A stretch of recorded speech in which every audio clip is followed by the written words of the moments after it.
Maximum number of gram atoms. Gram atoms मतलब क्या होता है? Number of moles of atoms. Gram molecules मतलब number of moles of molecules. Gram ions मतलब number of moles of ions. तो ये latest term है, कभी भी तुम्हें ये मोल ऑफ आयन, हाँ यस बोलो।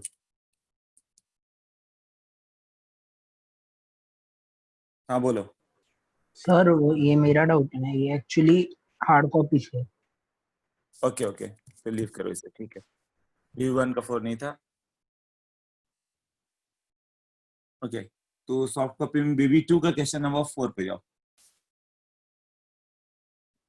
BB2 क्वेश्चन नंबर 4 क्या गिवन है?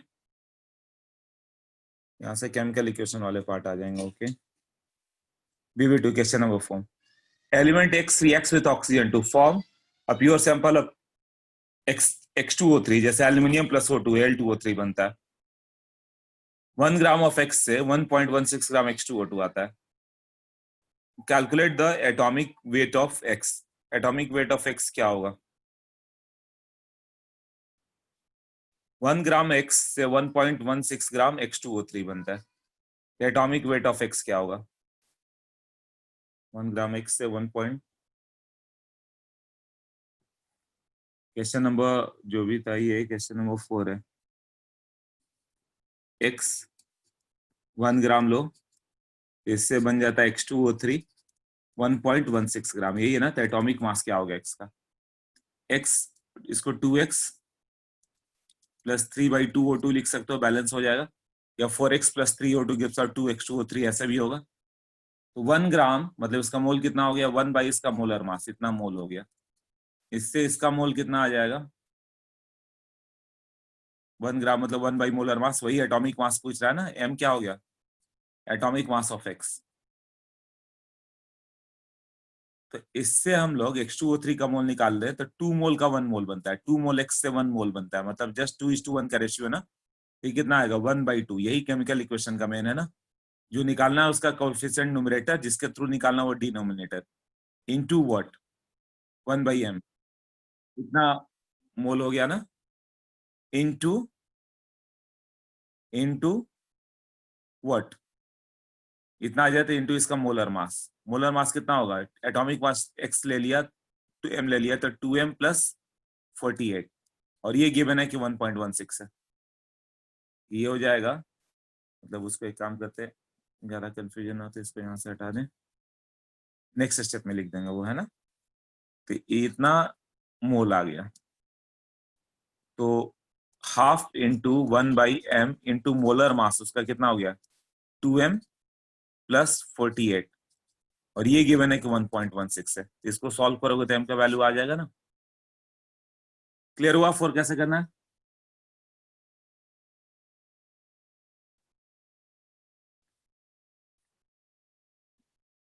I think clear to all.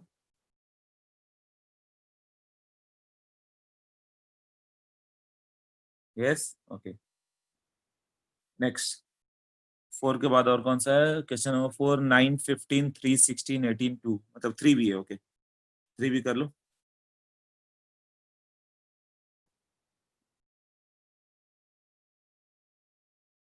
Three में क्या? What weight of CaCO3 must be decompose. मान लो x ग्राम लोगे to produce sufficient quantity of CO2।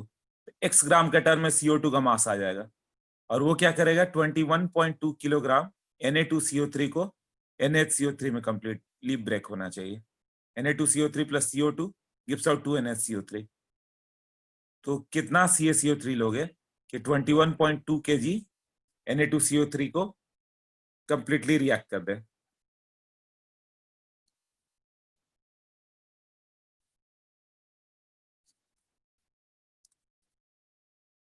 तो Na2CO3 प्लस CO2 प्लस ये 21.2 kg है, मतलब इतना ग्राम है। ये बन गया 2NaHCO3। तो CO2 कितना लेना होगा? तो इसके लिए CO2 का मोल मालूम चल जाएगा, इसका मास मालूम होता है, CO2 का मोल आ जाएगा, CO2 का मोल से CaCO3 का मोल आ जाएगा। तो इसका मोल जो हो गया 21.2 इंटू 10⁻³ बाई इसका मोलर मास। मोलर मास कितना होगा? 23 इंटू 2 46 प्लस ये 60 होता है 106। इतना मोल हो गया। ये कितना आ जाएगा? 212 इंटू 100 मतलब 200 मोल ना। हाँ, तो CO2 का भी मोल 1:1 है, तो CO2 का भी 200 मोल चाहिए। मतलब इतना कन्वर्ट करने के लिए तुम्हें CO2 का 200 मोल लेना ही पड़ेगा। तो जब CO2 का 200 मोल लेना पड़ेगा तो वो कहाँ से आता है? CaCO3 से। ये भी 1:1 है, मतलब CaCO3 भी 200 मोल लेना पड़ेगा। मतलब मास कितना लेना पड़ेगा? 200 into molar mass of CaCO3। अब ये कैलकुलेट कर रहे होगा तो 40 + 12 + 48, तो ये आ रहा है 100 इसका मॉलिक्यूलर मास। तो इनटू 100 इतना ग्राम होगा ना, मतलब 20 किलोग्राम। थर्ड देख लो।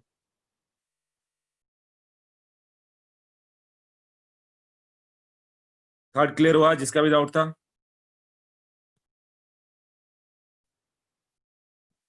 बस मैं बता रहा हूँ, तुम लोग को डाउट है पूछते जाओ, नहीं तो अनम्यूट करके पूछो, फिर वो भी चलेगा। क्लियर? ओके। BB2 का 7, महेश का डाउट। ओके 7 पे जाओ। BB2 का 7। हाँ 7 तो डिफिकल्ट गया होगा।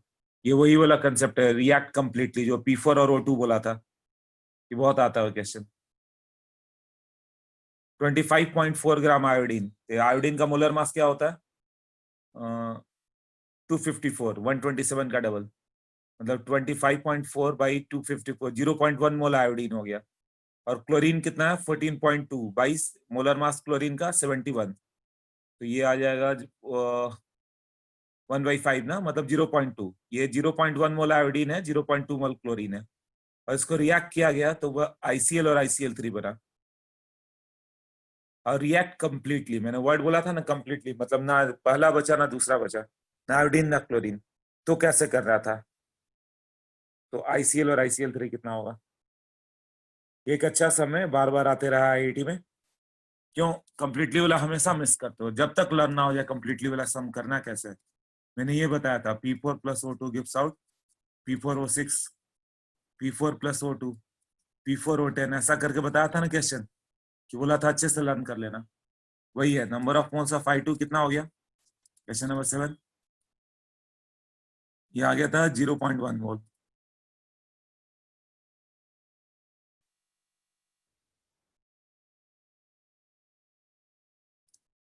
और number of moles of chlorine ये होगा 0.2 मोल। ये दोनों का मोल तो आ गया, मास बाई मोलर मास। अब I2 + Cl2, मैंने बोला था हमेशा सेपरेट इक्वेशन लिखना है, एक ICl का और I2 + Cl2 एक ICl3 का, ऐसे। और दोनों अलग अलग वे से रिएक्ट करेंगे। मान लो कि X मोल इसके अकॉर्डिंग रिएक्ट कर गया, तो रिमेनिंग मोल कितना हो गया? I2 टोटल कितना मोल है? 0.1। X mole iodine first equation के अकॉर्डिंग रिएक्ट करेगा, तो 0.1 minus X mole I2 will react according to second equation. ये होगा ना। इसको बैलेंस करें, I2 + Cl2, ये 2ICl, I2 + 3Cl2, तो 2ICl3, ऐसे बैलेंस होगा ना। हाँ, तो ये X मोल है, तो क्लोरीन का रिक्वायरमेंट यहाँ पे 3X मोल का होगा। 7th वाला क्वेश्चन अच्छे से समझ के लर्न कर लेना, P4O2 वाला ही जैसा है, जैसा भी कंप्लीटिव वर्ड बोले ऐसे ही कर लेना। इतना मोल हो गया, बाद में तुम्हारा दिमाग खुद चलेगा कैसे किया जाता। तो मोल कितना हो गया? 3X + 3 इंटू 0.1 माइनस X, और क्लोरीन का मोल दिया हुआ है कितना? 0.2 ना। तो 3X + 0.3 माइनस 3X थोड़ा सा रॉन्ग हो गया है, यहाँ पे 3X रॉन्ग पड़ गया इस पॉइंट पे।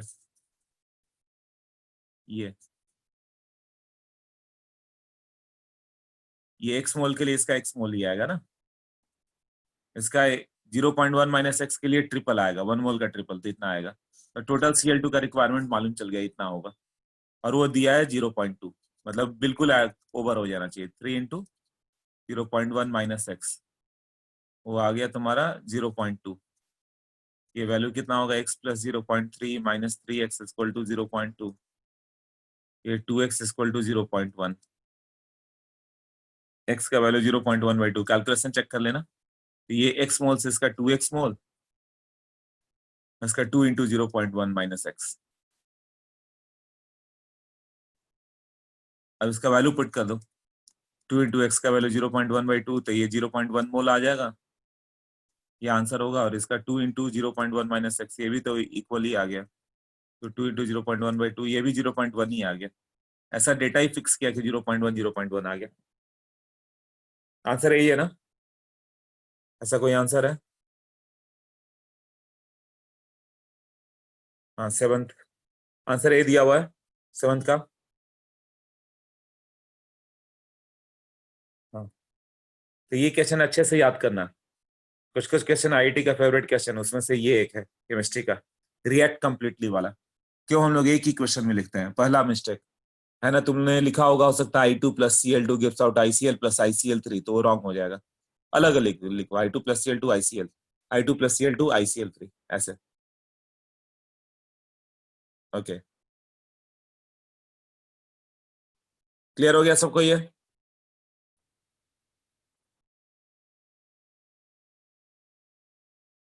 हाँ, ठीक है, न्यू करते हैं। सेवंथ के बाद कौन सा बोला हुआ? क्वेश्चन नंबर 3, 4, 7 हो गया। अब है 9 और 9, 15, 16, 18। तो 9 देखो, और भी है तो देख लो। नहीं हुआ तो नहीं हुआ, पूछते जाओ। अभी नहीं हुआ सब चलेगा, एग्जाम में आना चाहिए आईआईटी में। XeF6 fluorinates I2 to form IF7, XeF6 plus I2, IF7 बन जाएगा और जेनॉन लिबरेट हो गया। तो 210 मोल ऑफ XeF6 से कितना मोल IF7 आएगा?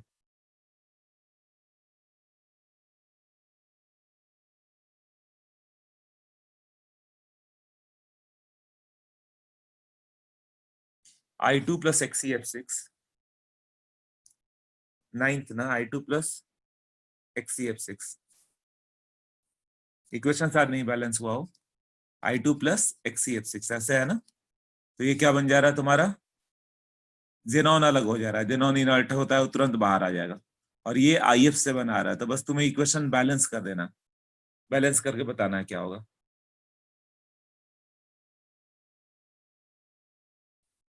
6 और 7 कर दे तो हो ही जाएगा।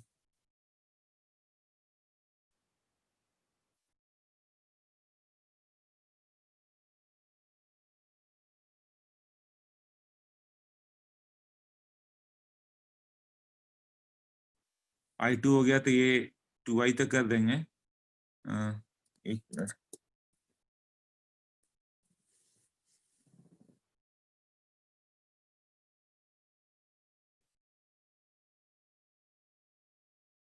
उसका कोएफिशिएंट क्या आ रहा है? हाँ विग्नेश, 3 and 7, ओके।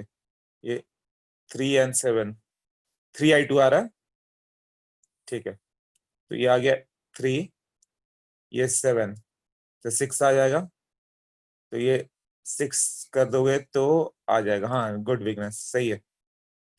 3776, 6 हो गया, ये 7XeF6, फिर कोई बाहर गया।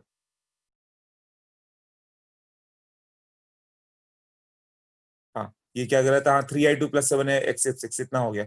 अब किसी एक का, ध्रुवेश ही बाहर गया, ओके ठीक है।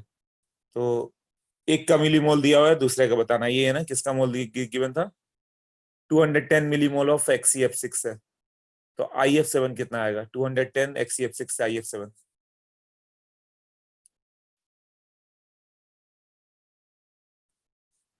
ये कितना आ सकता है? तो 6/7 इंटू 210 मिलीमोल।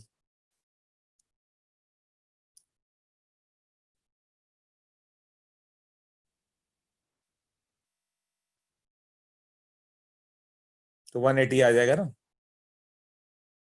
मैक्सिमम यील्ड क्यों हो सकता? पूरा रिएक्ट ना करे, 0 आ जाए, 2 रहे, जितना रिएक्ट करेगा उसी के अकॉर्डिंग ना। 100% रिएक्ट कर गया तो मैक्सिमम 180 आ जाएगा, इसलिए मैक्सिमम यील्ड की बात है। नाइन्थ क्लियर हुआ सबको? नाइन्थ जिसका भी डाउट था क्लियर है? हाँ मिली मोल में है, तो मिली मोल में आ जाएगा। अच्छा मैंने कुछ और लिख दिया, हाँ मिली मोल, ठीक है।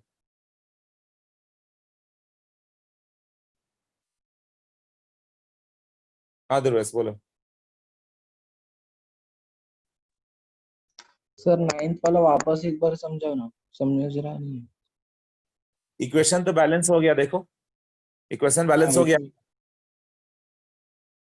अब तुम्हें इसका मोल दिया हुआ है कि HCF6 का 210 मिलीमोल है, इससे उसका कितना मोल आएगा, ये इतना मिलीमोल दिया है, तो IF6 का कितना मिलीमोल आएगा। तो जिसका निकालना होता है वो कोएफिशिएंट ऊपर, भाई जिसके थ्रू निकालना है वो डिनोमिनेटर में जाता है, इनटू दिस 7 मोल से इसका 6 मोल, तो 1 मोल से 6/7 तो 210 से। हाँ समझा सर। ओके, 9th के बाद कौन सा है, 15।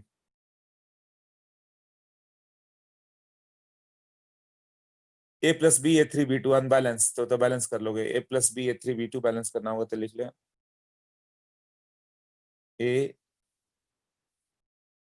A+B गिव्स आउट A3B2, तो 3A+2B आएगा। A3B2 A3B2 plus C gives out A3B2C2। ये फर्दर रिएक्ट कर गया, A3B2 plus 2C, तो ये आ जाएगा A3B2C2। बैलेंस हो गया अभी। अब क्या दिया हुआ है, above two reaction as carried out by taking 3 moles of each of A and B and 1 mole of C। तो कौन सा ऑप्शन रॉन्ग है, तो half mole of A3B2C2 is formed, इसके बारे में पूछ रहा है। हाफ मोल A3B2C2 का मोल निकालना है मेनली, और A3B2 कितना बना वो निकालना है, और A3B2 कितना बच गया वो निकालना है, ठीक है। 3 मोल्स दोनों का A एंड B का है, 1 मोल C का है। 3 moles A and B, 1 mole C। 3 moles of A and B, 1 mole of C। Limiting reagent use करो, कौन सा लिमिटिंग रेजेंट है, हाँ A 3/3 और B कितना हो गया 3/2 ना। ये एक बार में 3-3 मोल खत्म होगा, तो एक एक ही बार में 3/3 वन टाइम ओवर हो गया। और जबकि 3/2 ये ज्यादा चलेगा, एक बार में 2 ही मोल यूज हो रहा है ना, तो ये लिमिटिंग रेजेंट था। ए इज लिमिटिंग रेजेंट। तो स्टार्टिंग में 0 था, T=T पे क्या हो जाएगा, ए लिमिटिंग रेजेंट है, 0 बच गया। तो इससे इसका कितना मोल आ जाएगा, 1 बाई इसका कोएफिशिएंट 1/3, लिमिटिंग रेजेंट का कोएफिशिएंट इंटू 3, तो इसका 1 मोल आ जाएगा ना। तो 1 मोल A3B2 में ना, तब ये इस चीज से रिएक्ट किया। अब लिमिटिंग रेजेंट कौन सा है,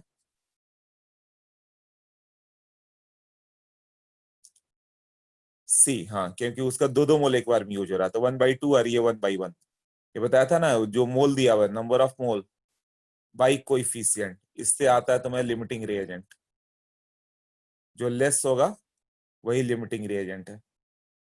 तो सी लिमिटिंग रिएजेंट है, तो ये खत्म हो गया 0, तो ये कितना बन जाएगा 1/2 इंटू 1, तो ये हाफ मोल बन जाएगा। तो हाफ मोल A3B2C2 बना, और ये A3B2 बच जाएगा कितना, 1 मोल पहले से था, और इसका हाफ मोल रिएक्ट कर गया, तो ये हाफ मोल बचेगा। और बी भी बच जाएगा, कितना बच जाएगा, 3 मोल पहले से था, रिएक्ट कितना करेगा 2/3 के रेशियो में, इंटू ए का मोल कितना था 3 ही था। हाँ, तो ये 1 मोल बी भी बचेगा। तो अल्टीमेटली 1 मोल बी बचा, और 1 मोल बी का बच गया, हाफ मोल इसका आ गया, और हाफ मोल A3B2 का आ गया। तो देख लो कौन सा आंसर राइट है रॉन्ग है, बताओ क्या आंसर होगा। रॉन्ग कौन सा ऑप्शन है वो बताओ।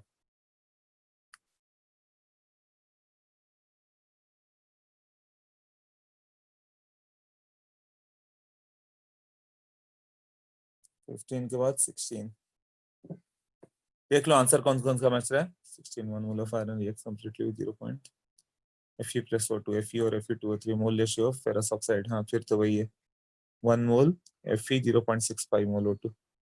हाँ ये क्लियर हुआ। 15 में डाउटेड तो वो बताओ।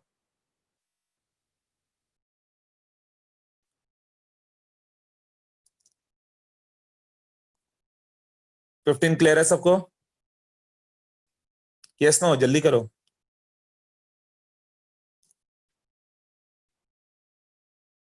हाँ 16 वाला भी कंप्लीटली वाला क्वेश्चन है, मतलब जैसा 9th है वैसे ही 16 है। 9th नहीं, इससे पहले कौन सा किया था, रिएक्ट कंप्लीटली वाला, सेम क्वेश्चन वैसे ही।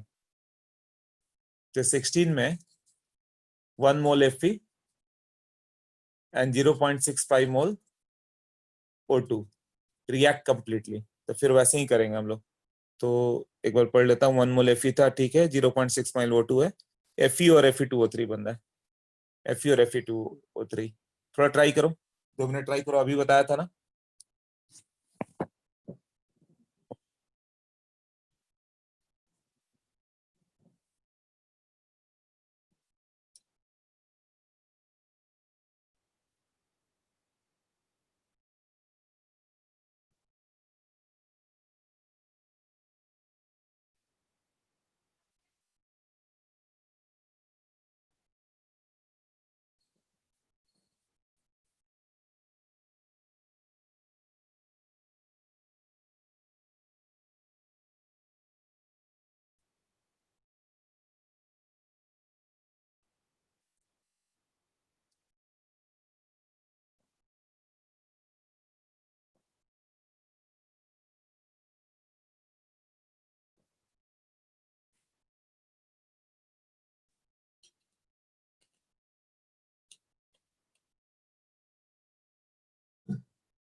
ओके, 4:3 रेशियो आ जा रहा है, आंसर मैच कर रहा है ना। कैलकुलेशन करते समय निगेटिव में आंसर आ रहा है तो कुछ रॉन्ग कर रहे हो तुम, ठीक है। तो रिएक्ट कंप्लीटली हो रहा है, तो बना क्या Fe और Fe2O3, रिएक्शन बैलेंस करो, Fe plus O2 gives out FeO, balance हो गया। इधर x मोल के लिए O2 का रिक्वायरमेंट कितना होगा, x/2 मोल का, 2:1 का रेशियो ना, हाफ का रेशियो है। और दूसरा इक्वेशन लिखो, Fe plus O2 gives out Fe2O3, तो 4Fe plus 3O2 gives out 2Fe2O3, यही होगा ना। तो यहाँ रिमेनिंग 1 माइनस एक्स मोल, 1 - x मोल Fe इसके अकॉर्डिंग रिएक्ट करेगा, तो यहाँ पे कितना रिएक्ट करेगा, 3/4 इंटू 1 - x मोल, यही होगा ना। और ये दोनों ऐड करके इतना है 0.65, कितना हो गया, x/2 plus 3 1 - x/4 equal to 0.65। X का वैल्यू निकाल लो, ये कितना हो जाएगा, 2x plus 3 - 3x equal to 4, उधर गया 2.6 है ना, x इक्वल टू 0.4, यही है ना। x 0.4 इधर रिएक्ट करेगा तो 0.6 इधर रिएक्ट करेगा, अब इससे ये कितना बनेगा, FeO कितना बन जाएगा, इसका x मोल लोगे तो इसका 2 से 2 मोल बनता है, तो इसका भी x मोल बन जाएगा। और इसका कितना आ जाएगा, 4 मोल से 2 मोल, हाफ बनता है, जितना ये होगा उसका हाफ, तो 1 - x से इसका हाफ ही बन जाएगा ना। तो x का वैल्यू हो गया 0.6 मोल, और इसका हो गया 2/4 इंटू 0.4 पुट करोगे तो कितना होगा, 0.6 ना, तो 0.3 मोल, दोनों का मोल इतना ही होगा, 0.4 0.3, यही आंसर होगा। रेशियो पूछा था, 0.4/0.3, 4/3 ना। अब ये कंप्लीटली वाला टर्म याद कर लेना अच्छे से। हाँ विंगनेस बोलो। सर इसे दूसरे तरीके से भी कर सकते हैं ना। बहुत मेथड है, तुम्हें समझ में आया ना, तो जैसा मन वैसा कर लोगे, इवन बिना हाँ कर लेते हैं। कैसे हाँ करोगे? सर, मैंने वो जो आपने लिखा ना 2FeO, वही दूसरे रिएक्शन में ले लिया। हाँ वो भी आता है, वैसे भी हुआ है, कुछ हाँ लोगों ने फिर। फ्लुएंसी से भी सॉल्व करके दिखाया था। सब अपना हाँ अलग अलग मेथड ढूंढ लेते हैं। नहीं, मेरे को जरा डाउट था कि करेक्ट कैसे वैसे सोच लोगे? गुड, अच्छा सोचा है। ओके, तो ये तो हो गया। 16 के बाद कौन सा लिस्ट में है? 15, 16, अब 18 और 22। 18 की बात करें।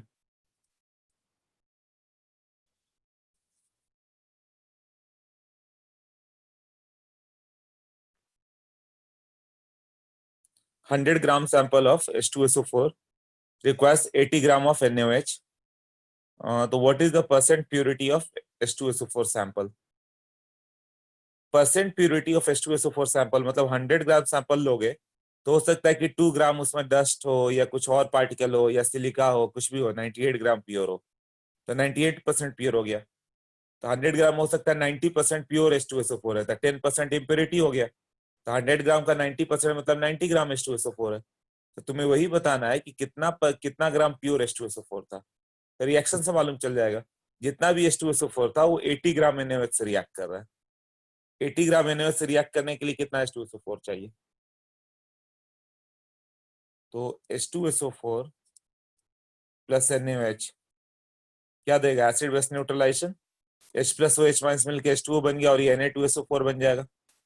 Na2SO4 प्लस H2O बैलेंस कर दो, H2SO4 प्लस 2 NaOH, तो ये 2H2O आ जाएगा। अब इसका 80 ग्राम NaOH दिया है, मास ऑफ NaOH कितना है? 80 ग्राम, तो 80/40 मतलब कितना हो गया? 2 मोल ना। 2 मोल NaOH है, तो 2 मोल NaOH के लिए इसका कितना मोल चाहिए? तो 2 के लिए 1 ही तो चाहिए, 1 मोल। तो 1 मोल H2SO4 का मास कितना आ जाएगा? 2 + 32 + 64, 98 ग्राम, मतलब 98 ग्राम प्योर H2SO4 था इन 100 ग्राम सैंपल। तो परसेंट प्योरिटी कितना हो गया?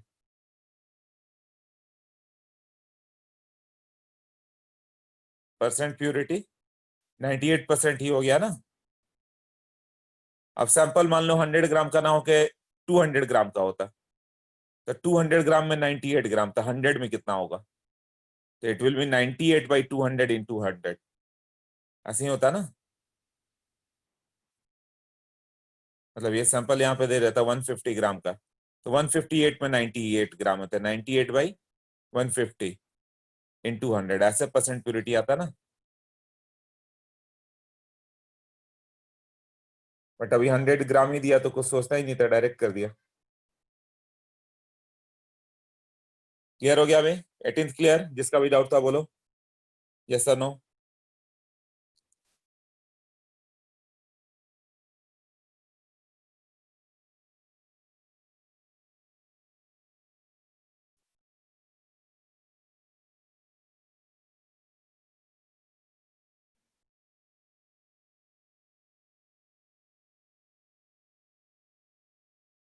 ओके,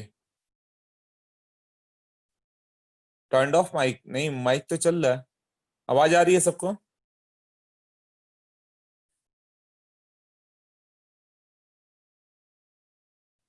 हाँ, तुम लोग का माइक ये है, तुम हैंड रेज करो फिर मैं बोलता हूँ। यदि माइक मैंने ऑन कर दिया तो देखना कैसा आवाज आता है। रुको, म्यूट ऑल वाला ना।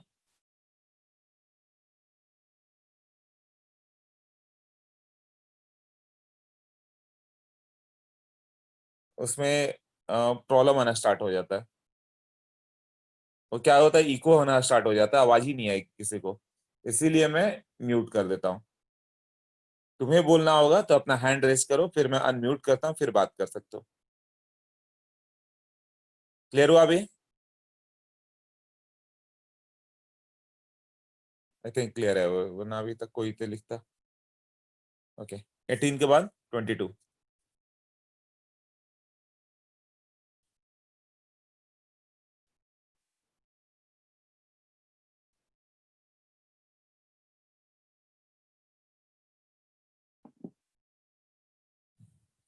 फॉस्फोरिक एसिड P4 दो स्टेप में बना, P4 + 5O2 बन गया तुम्हारा P4O10।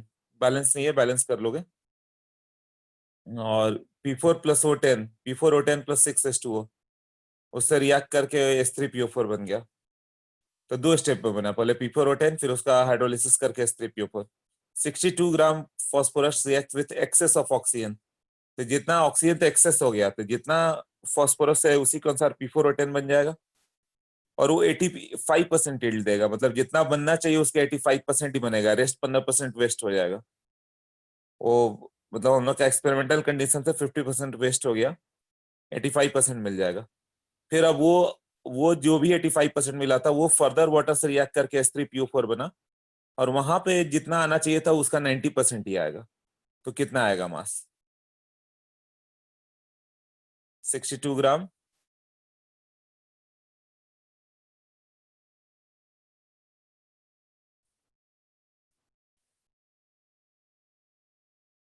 इसका मोल कितना हो गया? 62/124, 31 एटॉमिक मास होता है, तो ये हाफ मोल है। अब इसको P4 से O2 से रिएक्ट कर गया, P4O10 बन गया, यही है ना? तो P4O10 कब होगा? जब ये 5/2 O2 होगा। तो 5/2 O2 से बन गया, तो ये तो एक्सेस है, तो ये हाफ मोल है, तो हाफ मोल से इसका कितना बन जाता है? ये 1 मोल का 1 मोल, तो हाफ मोल ही बनता ना। बट इसका इल्ड 85% है, जितना बनता है 85% मिला है, रेस्ट 10% हम लोग का लॉस्ट हो जा रहा है, तो तुम्हें इतना मोल मिल जाएगा। ठीक है, ये मिल जाएगा तुम्हें 85/200 मोल। अब ये P4O10 H2O से रिएक्ट किया, H2O एक्सेस है, और इससे 4H3PO4 में गया, यही गया ना। तो P4O10 कितना था? 85/200 मोल। इससे इसका कितना मोल आएगा? 4 टाइम्स ज्यादा ना, 4/1 इंटू 85/200 मोल। और एक्चुअली इसका 90% इल्ड है, मतलब जितना इतना बनना चाहिए था, but 90% yield. So NH3PO4 obtained will be 4 into 85/200 का 90%, मतलब 90/100 मोल। कितना आएगा? मास ऑफ H3PO4 कितना होगा? इसका मोलर मास कितना होता है H3PO4 का? 3 + 31 + 64, तो 98 ये भी आता है ना। ये आ जाएगा 4 into 85/200 into 90/100 into 98 ग्राम, ऐसे। तो ये आंसर होगा, इसको कैलकुलेट कर लेना।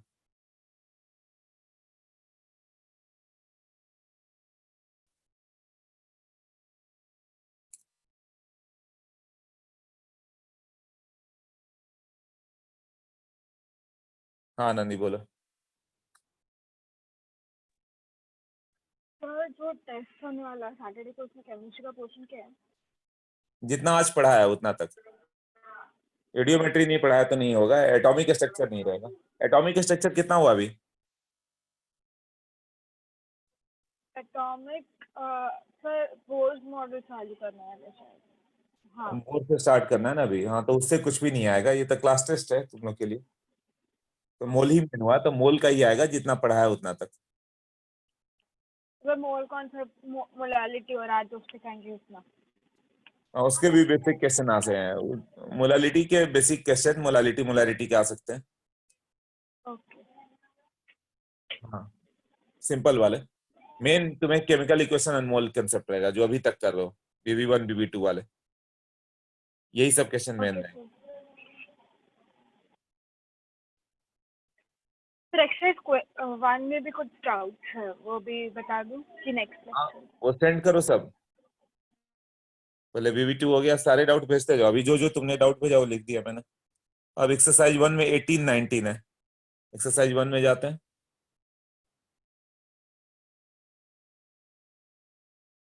एक्सरसाइज 1 18 और 19।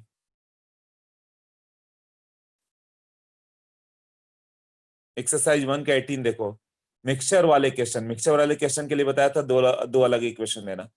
MgCO3 ब्रेक करके MgO and CO2 प्रोवाइड करेगा, and if NaCO3 is heated, this will also provide Na2CO3 and H2 and CO2, and mole have been given कि CO2 and H2 का mole is 3:1, तो number of moles of CO2 obtained 3 होगा, तो H2O का 1 होगा। तो what is the percentage weight of NaCO3 in the mixture? मतलब NaCO3 कितना ग्राम होगा by weight, मतलब 100 ग्राम सैंपल ले लोगे MgCO3 और NaCO3 का, तो मान लो X% NaCO3 है, तो 100 - X ग्राम क्या होगा? MgCO3 होगा। और CO2 और H2O 3:1 के मोल में।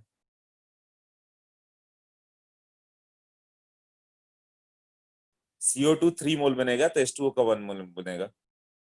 NaHCO3 MgCO3 देखो।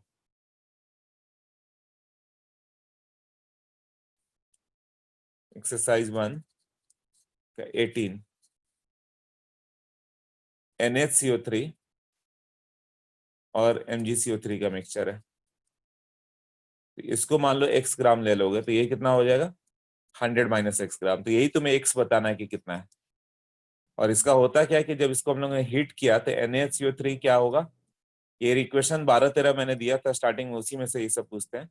H2O + CO2, अभी कुछ मत लिखो बाद में, ये इसका दिया हुआ है। तो ये XY कितना हो गया, इसका मोलर मास 84 आएगा। कैलकुलेट कर लोगे 23 + 1 + 60 84 आता है। MgCO3 का मोलर मास आता है कितना, ये भी तो उतना ही आएगा, 84 ही आएगा ना। 23 + 1, अरे हाँ ये भी तो उतना ही है मोलर मास, 100/x/84। दोनों का मोलर मास सेम है 84। तो इससे CO2 रेस्ट को CO2 का 3 मोल आ रहा है तो H2O का इतना, इससे x/84 मोल लोगे। इससे कितना आ जाएगा H2O का मोल, ½ × x/84। और CO2 कितना आ जाएगा x/84। और दूसरे इक्वेशन में क्या है कि MgCO3 भी ब्रेक होगा हीट करने पे, किसमें, MgO और CO2। MgO कितना था, MgCO3 था 100 - x/84 मोल। इससे जो CO2 आ गया वो भी सेम आ जाएगा। हाँ, अब NCO2/NH2O 3:1 है, मतलब NCO2 3 times the number of moles of H2O है। तो number of mole of CO2 कितना हो गया, पहले इक्वेशन से आ गया x/84 मोल, और दूसरे इक्वेशन से आ गया 100 - x/84 मोल। और ये 3 times the number of moles of H2O, मतलब 3 × 1/2 × x/84। तो यहां से x का वैल्यू आएगा,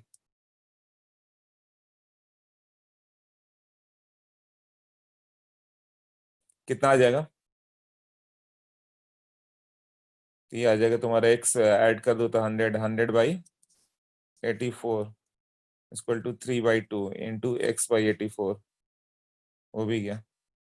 x का वैल्यू 66.6 ग्राम। तो percent of NaHCO3 66.6%। Calculation mistake हो सकता है, एक बार चेक कर लो।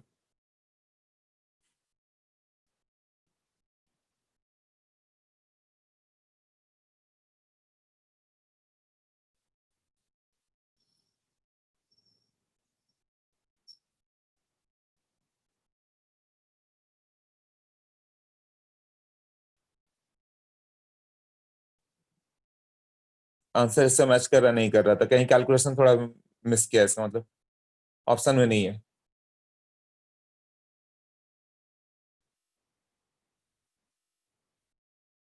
विल एम्पेरिकल फॉर्मूला, नहीं एम्पेरिकल फॉर्मूला नहीं, फर्स्ट इक्वेशन में ½ CO2 आना चाहिए। अच्छा वहां पे रॉन्ग हुआ है, फर्स्ट इक्वेशन हाँ हाफ है, ओके।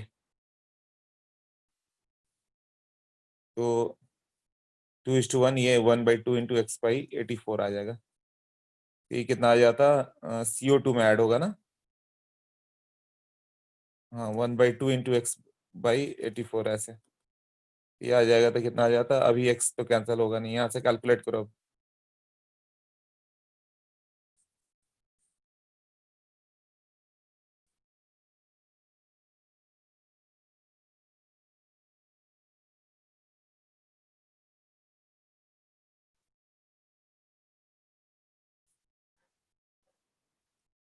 टू इंटू 84 ले लोगे तो x आ जाएगा, ये 200 - 2x हो गया, और ये हो गया x/3 × 2 × 84,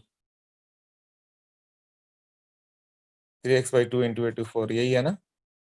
तो 284 कैंसिल हो गया।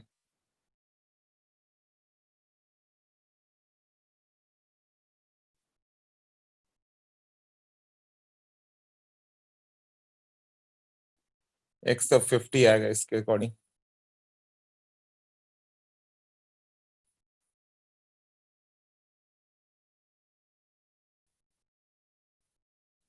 ये 50% हो जाएगा। आंसर 50% है क्या?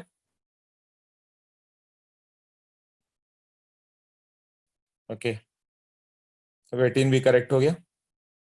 देख लो, इसमें कोई डाउट है? मिक्सचर वाले क्वेश्चन जब भी आए तुम्हें प्रैक्टिस हो जाना चाहिए, अलग अलग ही क्वेश्चन लिखना है, उससे मोल को इक्वेट करना है। जो पूछे ऐसे एक्स मान लो, एक्स मान के सॉल्व करो, लास्ट में आ ही जाएगा वो।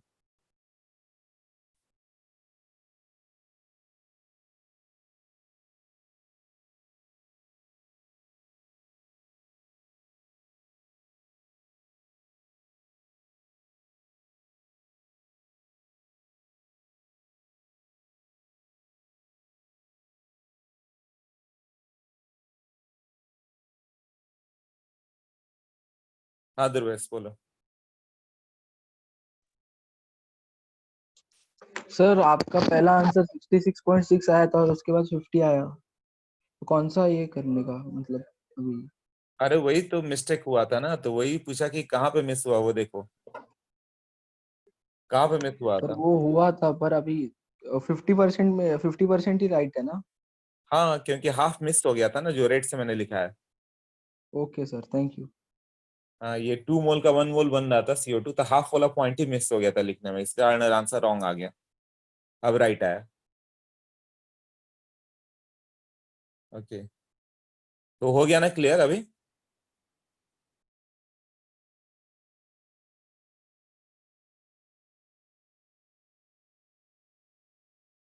अच्छा ठीक है, तो इसको हम लोग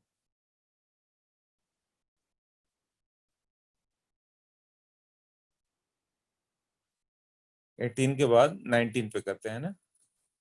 एक 19 बोला था ना, हाँ 19 बोला है किसी ने, तो 19 पे क्या है? 74 gram of a sample of,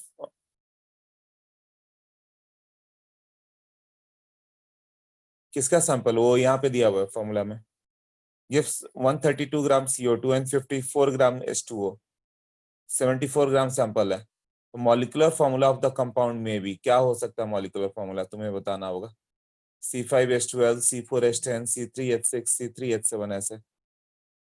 तो इक्वेशन क्या हो सकता है? वो जीरो भी आ सकता है, वो देखेंगे।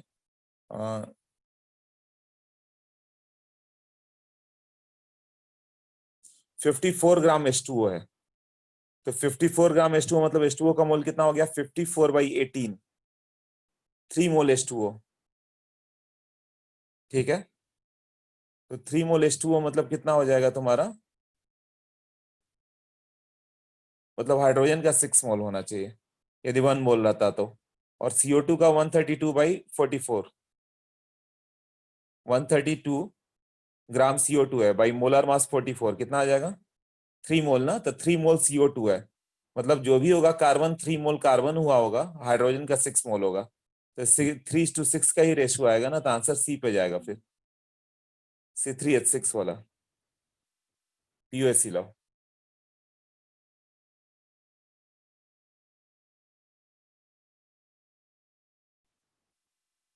CO2 और H2O, 132 gram CO2, number of moles of CO2, ये कितना है?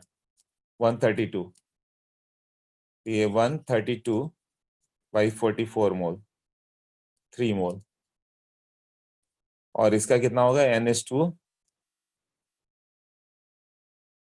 H2O का मोल कितना था? 19 कर रहे हो ना, 54 divided by molar mass of H2O होता है, H2O का मोलर मास 18 होता है ना, तो ये 3 मोल आ गया। मतलब number of moles of hydrogen कितना होगा? 6 mole. Number of moles of carbon equal to number of moles of hydrogen कितना हो गया? 3:6। तो जिसमें 3:6 का रेशियो होगा वही होगा, तो इतना ही से आंसर देख के मालूम चल जा रहा। 74 ग्राम की जरूरत ही नहीं पड़ रहा। ए में तो 5:12 है ना, बी में 4:10 है, सी में 3:6 हुआ, और डी में 3:7 आएगा, तो सी ही होगा ना। ये क्लियर हो गया अभी?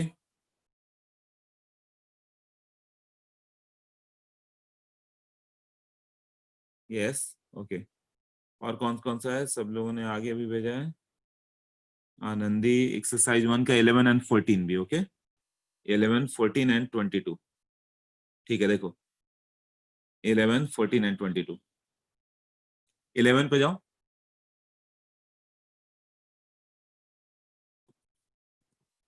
The minimum mass of A2 and B4 required to produce 1 kg of each product.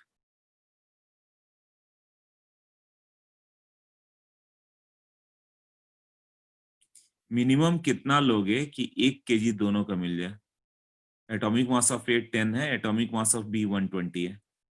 5A2 plus 2B4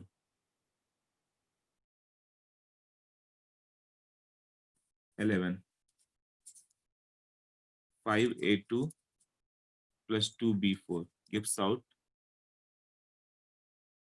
5A2 plus 2B4 gives out 5A2 plus 2B4 2AB2 plus 4A2B 2AB2 plus 4A2B ऐसे हुआ 2AB2 plus 4A2B यही है ना।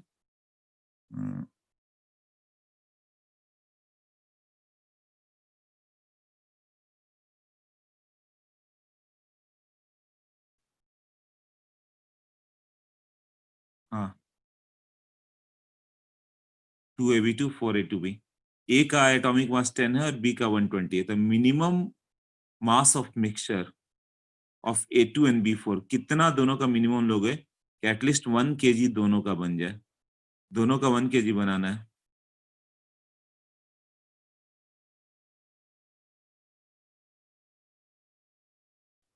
One kg of each product, 1 kg of each product बनाना है, मतलब कि दोनों का 1-1 kg बनाना है। एक का 1 kg से ज्यादा भी आ सकता है, एक का 1 kg से कम भी आ सकता है। एक 1 kg बनेगा तो दूसरा 1 kg से ज्यादा होगा ही। तो मिनिमम अमाउंट कौन सा होगा, एटॉमिक मास ए का 10 है और बी का 120 है। ए का 10 है, बी का 120। ए का 10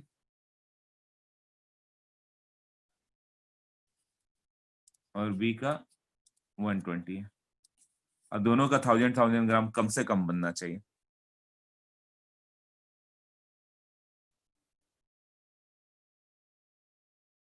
ये 220 हो गया, मतलब 100 ग्राम। तो ये 5 into 20 मतलब इसका 100 ग्राम रिएक्ट करेगा किससे, 2B4। 2 into 480 960 ग्राम बी से।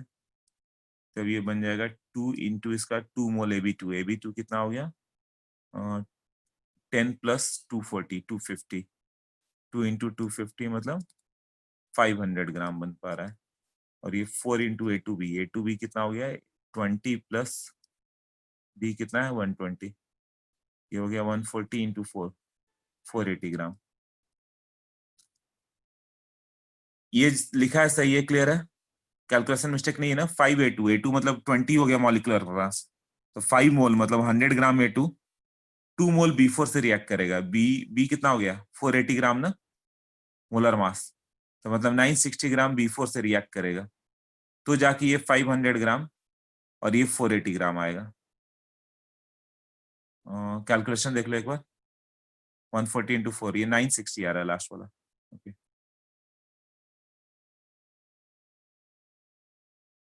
नहीं, रॉन्ग हो रहा है। लास्ट वाला कितना आ रहा है 140 into 4 560 ना। हाँ 560 ग्राम आ रहा है। तो 100 ग्राम A2 ये दोनों ऐड करके कितना हो गया 1060, और ये भी 1060। हाँ भी सही है। ये क्लियर हुआ, किसी का आंसर आया था, बस इतना पे तुम सोच के बता सकते हो कि मिनिमम तुम्हें दोनों का 1-1 kg बनाना है। तो जब इस रेशियो में रिएक्ट करेगा, इस केजी में रिएक्ट करेगा, तो AB2 तो 500 मिला, तो A2B तो ज्यादा ही मिलने वाला है ना, तो उसकी चिंता नहीं करनी है हम लोग को। इसको मिनिमम 1000 ग्राम बना लेना है, तो ये तो ऑलरेडी ज्यादा आ जाएगा, होगा ना। इसको कम से कम 100,000 बनाओ, तो ये तो 1000 से ग्रेटर होगा ही। किस रेशियो में? 500 तो ये 560, मतलब 1000 लाओगे तो ये कितना होगा? 1120। इसका डबल तो आना ही है, इसका डबल तो इसका भी डबल। इसी को मिनिमम 1000 पहुंचाने की कोशिश करना था, यही पॉइंट था ना। मिनिमम 1000 के लिए क्या होगा? 500 के लिए 960, तो इसका डबल लेना पड़ेगा। डबल मतलब कितना हो गया? 2 इंटू 960, और इसका भी 2 इंटू 100, सब डबल डबल लेना पड़ रहा है ना। 200 ग्राम ले लो, और ये कितना लेना पड़ गया? 1920 ना ग्राम। तो टोटल मिक्सचर कितने का लेना पड़ेगा? 2120 ग्राम का। ऐसा आंसर है, मैच कर रहा है, देखो तो आनंदी। हाँ एक तो है 220, तो मैच कर ही गया होगा, ये दिया होगा फिर।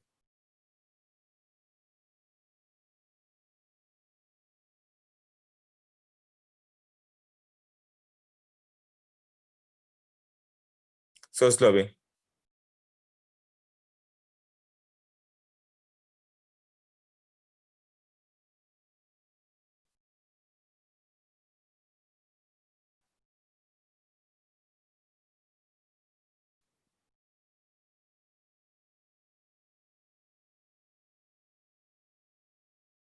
एक्सरसाइज 1 के बाद 19 के बाद एक भी नहीं आया।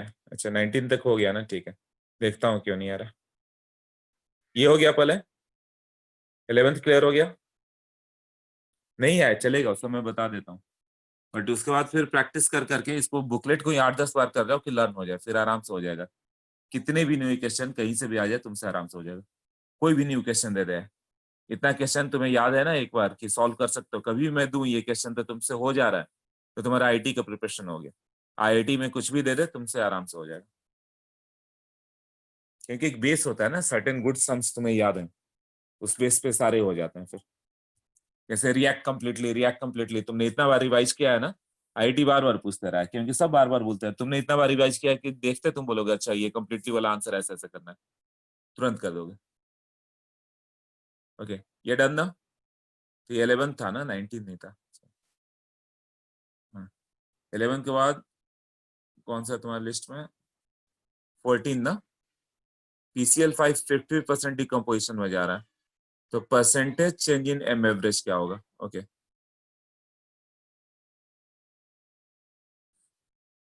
ये 14 है राइट।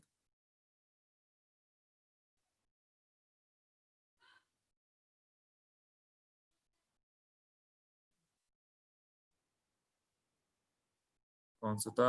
11, एक्सरसाइज 1 का 11 एंड 14। ओके ठीक है, तो 14 में क्या हो गया? PCl 5, molecular mass of PCl 5 कितना होता है? 31 प्लस 35.5 इंटू 5, 177.5 प्लस 31, 208.5, यही हुआ ना। मॉलिक्यूलर मास ऑफ PCl 5 208.5 है। अब मालूम मॉलिक्यूलर मास जब वो ब्रेक हो रहा है, तुमने सपोज 1 मोल PCl 5 ले लिया, 1 मोल PCl 5 लिया, इसका मास कितना था? 208.5 ग्राम सैंपल लिया। अब ये 50% डिकम्पोज हो रहा है। PCl 5 किस में जा रहा है? PCl 3 और Cl2 में। ये जब तुमने 1 मोल लिया तो स्टार्टिंग में 0 था, 50% डिकम्पोज हो जाए मतलब कितना हो गया? 50% तो गया, तो बचेगा कितना? Half mole. तो ये दोनों भी कितना आ जाएंगे? हाफ मोल और हाफ मोल। तो टोटल मोल अब कितना हो गया? एन टोटल 3/2 मोल ना, सब ऐड कर दो। और मास ऑफ द मिक्सचर फिर से, मास इज कंजर्व ना, मास स्टार्टिंग में तुमने जितना लिया था उतना ही रहेगा। Mass of PCl 5 plus mass of PCl 3, mass of PCl 2, ये सब ऐड कर दो तो आएगा उतना ही, 208.5 ग्राम। बट ये कितने मोल का मास हो गया? 3/2 मोल का मास, 208.5।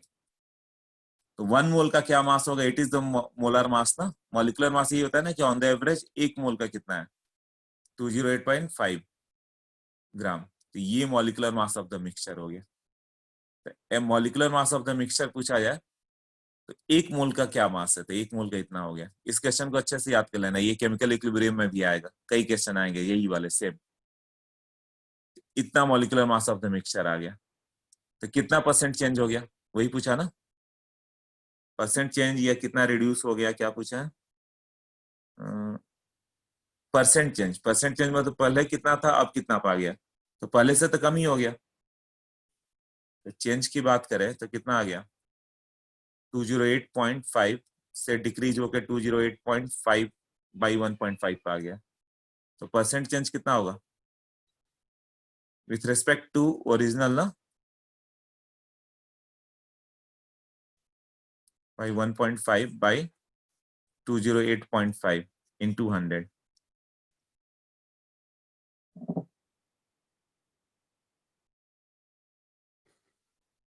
ओके देख लो, इसमें कहीं डाउट आ रहा था वो बताओ। डाउट आ सकता है इसमें, ये थोड़ा समझना डिफिकल्ट होता है, सोच लो।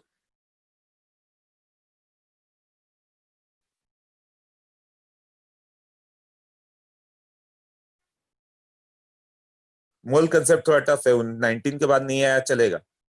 जैसे फेज 1 में तो एक्सरसाइज V3 पूरा बताना पड़ गया, V4 भी पूरा बताना पड़ गया, बट वो मैटर नहीं है, कोई टॉपिक टफ होता कोई इजी होता। अब तुम एटॉमिक स्ट्रक्चर देखोगे तो शायद ही कोई क्वेश्चन होगा जो नहीं आएगा, वो सब आ जाएंगे।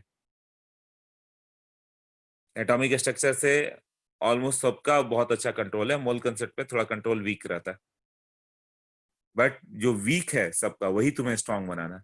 इसी को इतना बार करो कि स्ट्रांग हो जाए, तब तुम बाकी लोगों से लीड लोगे। नहीं तो एटॉमिक स्ट्रक्चर तो सब सॉल्व करेंगे एग्जाम में, जरूरी नहीं कि 100% हो, उसमें भी टफ क्वेश्चन आते हैं। जैसे मैं एटॉमिक स्ट्रक्चर का क्लास टेस्ट ले रहा हूँ तो उसमें टफ क्वेश्चन डाले हुए हैं, तो सबसे नहीं होंगे सब।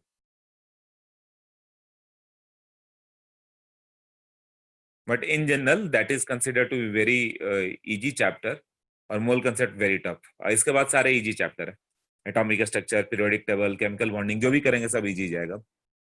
बस इसी पे ध्यान देना है। तो ये इसमें नहीं हो रहा है तो घबराना मत, बस करते जाओ, पूछते जाओ। क्लियर हो गया सबको, यस और नो?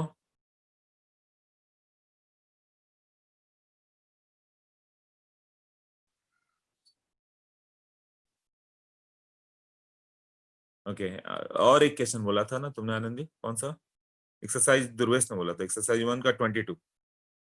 ओके आनंदी का भी 22 और 114, ठीक है। तो 22 एक तुम लोगों ने बोला, वो देखे 22 पे जाओ। 100 ml of 0.3 molar solution is mixed with, हाँ ये दो एसिड सॉल्यूशन का, दोनों का H+ ऐड होगा। ये मैंने क्वेश्चन क्लास में किया था ऐसा। तो जब 22 पे जाओगे तो क्या होगा, 100 ml of 0.3 मोलर HCl, तो जितना मोल HCl होगा H+ भी उतना ही आएगा, 0.3 ही आएगा। M1V1 100 into 0.3 प्लस H+ वहां से कितना आएगा, 200 into 0.3 into 2। H2SO4 0.3 मोल पर लीटर है, तो H+ तो 0.6 मोल पर लीटर होगा ना, डबल होगा। तो molarity of H+ in the resultant solution बताया था M1V1 plus M2V2 by V total. तो V टोटल कितना हो गया, 100 + 200 300। ऐसा क्वेश्चन किया था पिछले बार, याद करो। मैंने दो एसिड को मिक्स किया, दो बेस को मिक्स किया, तो दोनों ऐड होगा। दो एसिड को मिक्स करोगे तो H+ ऐड होगा, दो बेस को ऐड करो तो OH- ऐड होगा। बट एसिड बेस को मिक्स करो तो क्या होगा, न्यूट्रलाइजेशन, तब सब्ट्रैक्ट करना होता। अभी आंसर बताओ क्या होगा।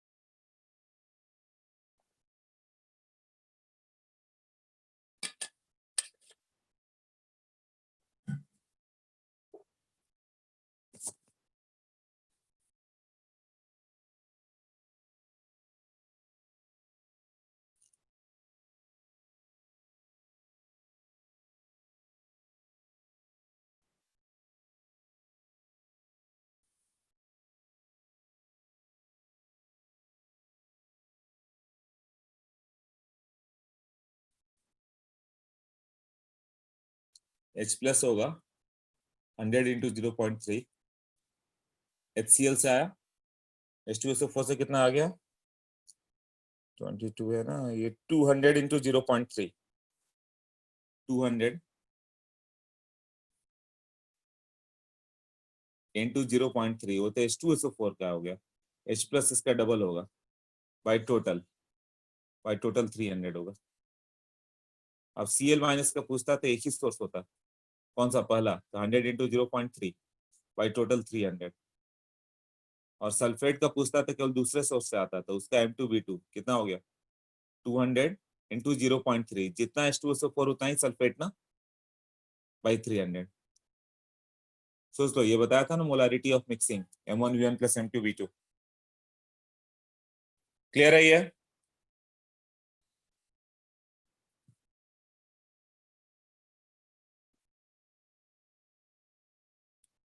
Okay, clear. डाउट में और कुछ पूछा था तुम लोगों ने कि BB3 करें? एक्सरसाइज 1 का 22, एक और पूछा हुआ महेश ने 26। ओके 26 देखो, 26 1.44 gram titanium reacts with excess of O2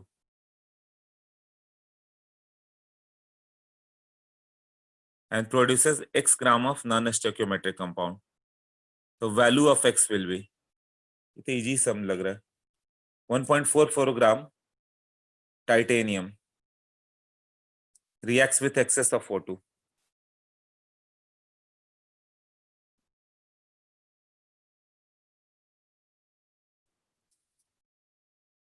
titanium कितना है, 1.44 ग्राम reacts with excess of O2, और क्या बनाता वो, इतना तो फर्स्ट सेंटेंस में लिखा हुआ, and produces X gram of TI 1.44, ये X ग्राम बन रहा है, TI 1.44 O। नॉन स्टोकियोमेट्रिक मतलब ये स्टोकियोमेट्रिक क्या हो गया, जैसे तुम ये लिख दो कि FeO, मतलब ये 1:1 है तो स्टोकियोमेट्री मेंटेन है, बट नॉन स्टोकियोमेट्री मतलब वो फ्रैक्शन में आ जाएगा 0.96 हो, मतलब ऑक्सीजन का 1 एटम तो आयरन का 0.96 एटम है। इसका मतलब क्या हो जाता है, Fe का 96 एटम है तो ऑक्सीजन का 100 एटम होगा, ये रेशियो ऐसे होगा 96:100 का। ये नॉन स्टोकियोमेट्रिक जिसमें फ्रैक्शन में दिखेगा। हाँ, तो इससे पूछा क्या है वैल्यू, तो value of X will be what,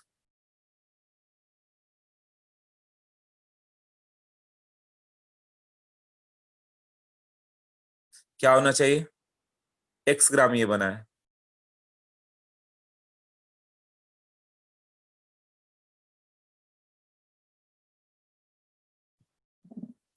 तो X का वैल्यू क्या होगा,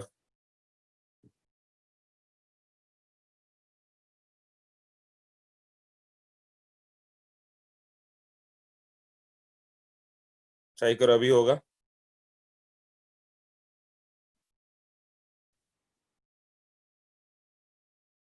तो हैंग हो गया मोबाइल मेरा,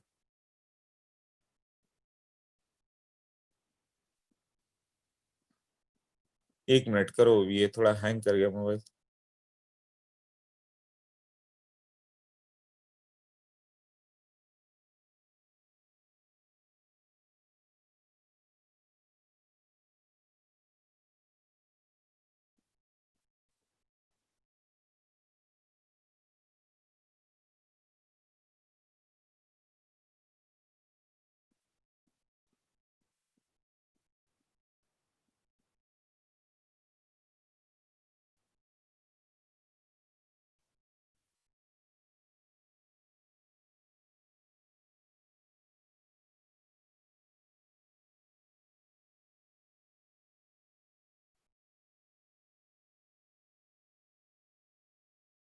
टाइटेनियम का एटॉमिक मास 48 होता है,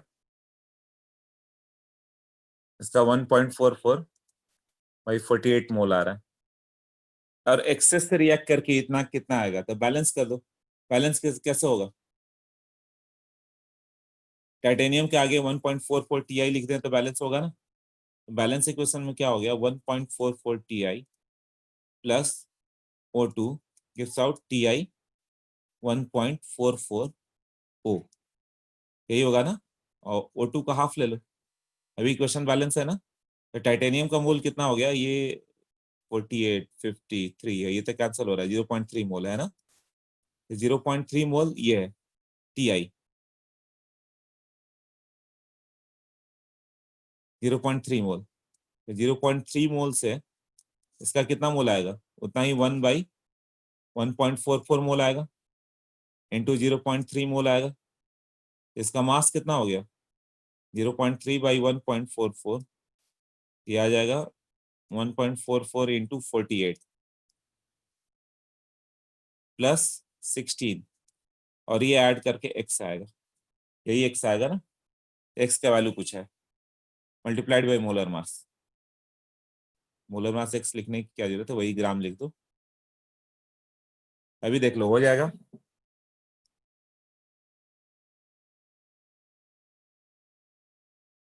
हाँ तो बस बैलेंस करना था। नेक्स्ट बताओ।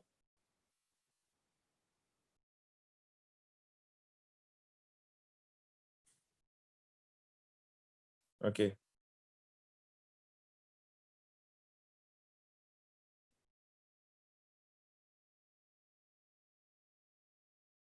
एक्सरसाइज का हो गया, अभी BB3 का देख ले हम लोग।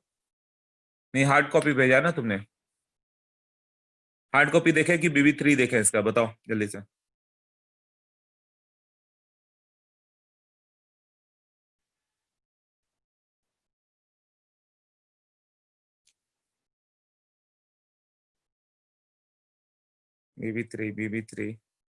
BB3 ओके ठीक है, BB3 देखो, इतने क्वेश्चन आ गए हैं तो शायद अब वो भी हो जाए, हार्ड कॉपी भी हो जाएगा। BB3 पे चलते हैं, देखो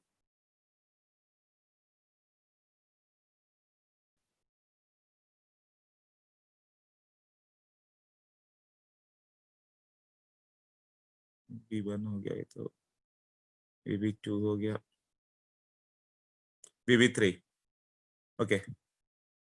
देखो पहले में क्या करना है, क्वेश्चन पढ़ते जाओ। What volume of 75% alcohol by weight, मान लो कि x ml ले लो, तो x ml ले लोगे तो उसकी डेंसिटी कितनी होगी, 0.8 ग्राम पर सेंटीमीटर क्यूब, मतलब 0.8x ग्राम अल्कोहल लिया, और उसका 75% अल्कोहल आएगा, मतलब 0.8x इंटू 75 100 ग्राम अल्कोहल आ गया।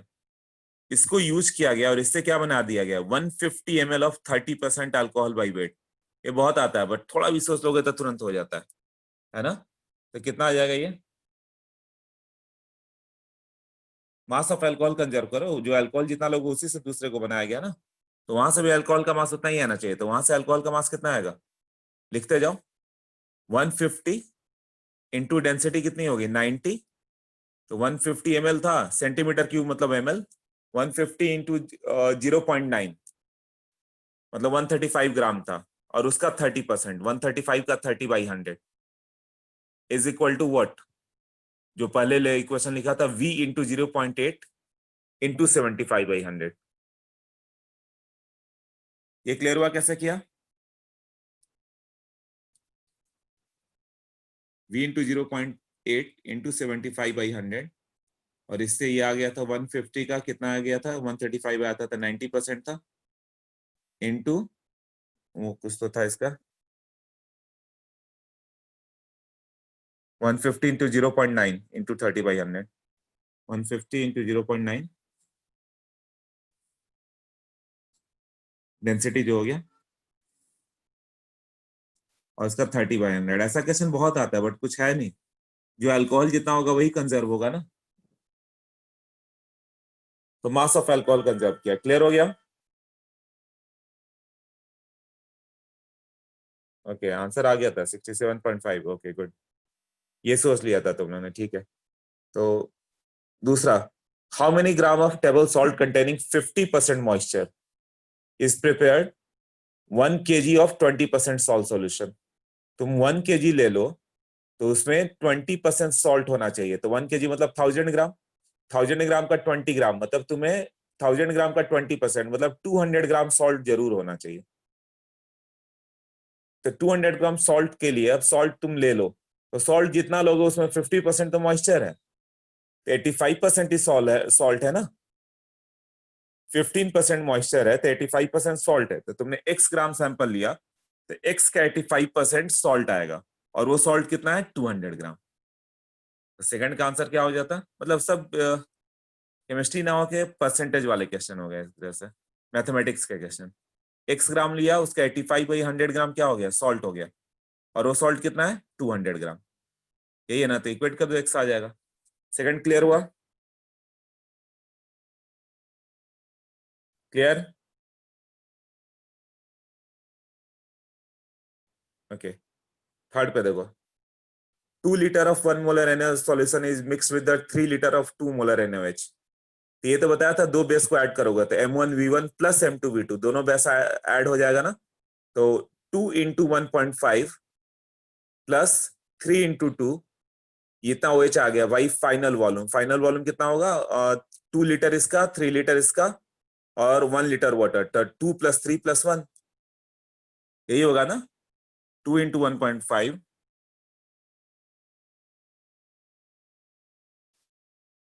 तो ये सब हो रहा है ना, कुछ है नहीं बट पता नहीं, 2 into 1.5 plus 3 into 2 equal to 2 + 3 + 1। इसमें इतना कुछ है नहीं, बट मूल कंसेप्ट ऐसा होता है ना कि कई बच्चे मूल कंसेप्ट से ही वापस होके कॉमर्स ले लेता है, स्टार्ट करते हैं आईआईटी, बट मूल कंसेप्ट ही उन्हें वापस लौटा देता है, बट उसके बाद सब इजी है, यही हर्डल है। कुछ ऐसा लग रहा है कि टफ है, तो जो फॉर्मूला बता रहा हूं बस उसी पे पुट करना है ना। फोर्थ देखो, 500 ग्राम ऑफ यूरिया सॉल्यूशन जिसका मोल फ्रैक्शन 0.2 है, उसको डाइल्यूट करके कितना कर दिया गया, 500 ग्राम यूरिया लोगे तो 0.2 ग्राम, 0.2 मोल यदि यूरिया है तो 0.8 मोल वाटर है, उसको डाइल्यूट कर दिया गया 500 ग्राम, 1500 ग्राम, मतलब वाटर 1000 ग्राम और ऐड कर दिया गया, तो मोल फ्रैक्शन ऑफ सॉल्यूट अब क्या होगा, पहले क्या था उससे मालूम चल जाएगा ना। 500 ग्राम यूरिया सॉल्यूशन 0.2 था, तो 500 ग्राम यूरिया सॉल्यूशन और number of moles of urea by number of moles of urea plus water, ये मिलके 0.2 है, मतलब 2/10, तो इसको 2 + 8 लिख सकते हो ना। तो number of moles of urea ये 2 मोल है, तो number of moles of water कितना होगा 8 मोल, इसी रेशियो में है ना, 2:8 मोल के रेशियो में। तो 500 ग्राम यूरिया सॉल्यूशन है, तो दोनों का अलग अलग मास बता सकते हो क्या, 2 मोल यूरिया, यूरिया क्या होता है फॉर्मूला N2H4CO, यूरिया, इसका मोलर मास होता है 60, ये 2 मोल है मतलब 120 ग्राम है, तो ये 8 मोल है वाटर, 8 into 18 ग्राम, 8 into 18 कितना हो गया, 180 - 36 कर दो, 144 ग्राम ना, हाँ, तो 120 ग्राम वाटर, 146 ग्राम वाटर। तो जब तुम इसको 500 ग्राम यूरिया तुमने लिया, तो उसमें मास ऑफ यूरिया कितना होगा, ये रेशियो कितना हो गया 120 आउट ऑफ टोटल, 120 + 144 में 120 है, तो इनटू 500 ग्राम इतना यूरिया होगा, रेस्ट वाटर होगा। मास ऑफ वाटर किसी ने फेज 1 में पूछा नहीं, बट हुआ नहीं होगा किसी से, 144 भाई 144 ना, होना तो नहीं चाहिए, तुम लोगों में से किसी से हुआ था क्या ये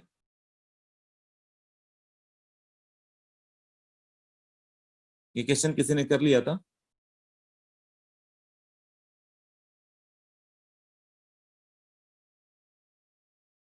हाँ, ये थोड़ा कॉम्प्लेक्स है, बट बाद में यही प्रैक्टिस जैसे जैसे बढ़ते जाएगा ना, देखने के साथ ऐसे ही जैसे मैं सोच रहा हूँ वैसे लिखते जाओगे। देखो 500 ग्राम यूरिया सॉल्यूशन था, तो हम लोग को ये बताना था कि यूरिया कितना है वाटर कितना है, एनालिसिस हुआ कि यदि वाटर यूरिया का 2 मोल है तो वाटर का 8 मोल है, यूरिया का 2 मोल मतलब 120 ग्राम यूरिया है, तो वाटर 8 into 18 मोल मतलब 144 होगा। तब तो रेशियो मालूम चल गया कि ये 144 + 120 कितना हो गया,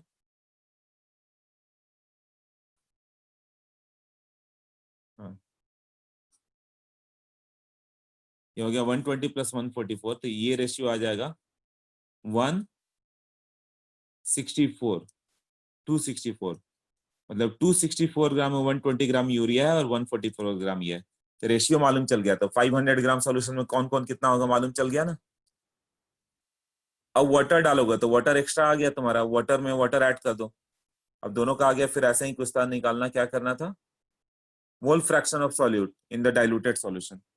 mole fraction of solute in the diluted solution कितना हो गया, जो मास ऑफ यूरिया रहेगा वो तो रहेगा ही, मास ऑफ वाटर बढ़ गया। ये कितना हो जाएगा, mass of urea 120 by 264 into 500 ग्राम तो था ही, डिवाइडेड बाई इसका mass of urea by 60 molar mass, तो ये मास ऑफ ये आ गया बाई 120 बाई 264 इंटू 500 बाई 60। इतना तो वाटर का इतना यूरिया का मास है, यूरिया का मोल हो गया प्लस वाटर का मोल। तो वाटर कितना था 144, कैलकुलेशन ज्यादा जाएगा, 264 इंटू 500 था प्लस 1000 ग्राम वाटर और ऐड किया गया बाई 18। अरे ये तो बाद तक प्रैक्टिस करके होगा तो होगा, देख लो, इसको समझना पड़ेगा, थोड़ा नोट करो, थोड़ा सोचोगे तो आ जाएगा।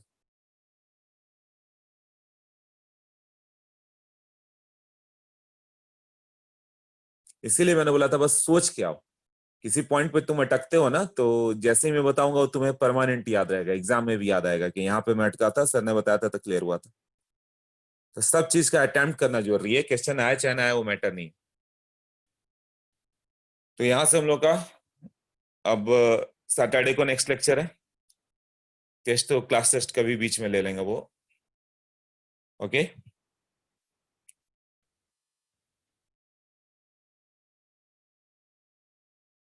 तो BB3 एक बार अटेम्प्ट कर लेना। अभी मेनली क्वेश्चन मोल कंसेप्ट और केमिकल इक्वेशन के होंगे, ठीक है ना, मतलब 25 क्वेश्चन होंगे सिंगल करेक्ट, केवल आंसर टिक करना है ABCD तुम्हें, और यही दो मेन रहेगा। कंसंट्रेशन टर्म एक दो क्वेश्चन हुआ तो हुआ, नहीं तो वो भी नहीं रहेगा।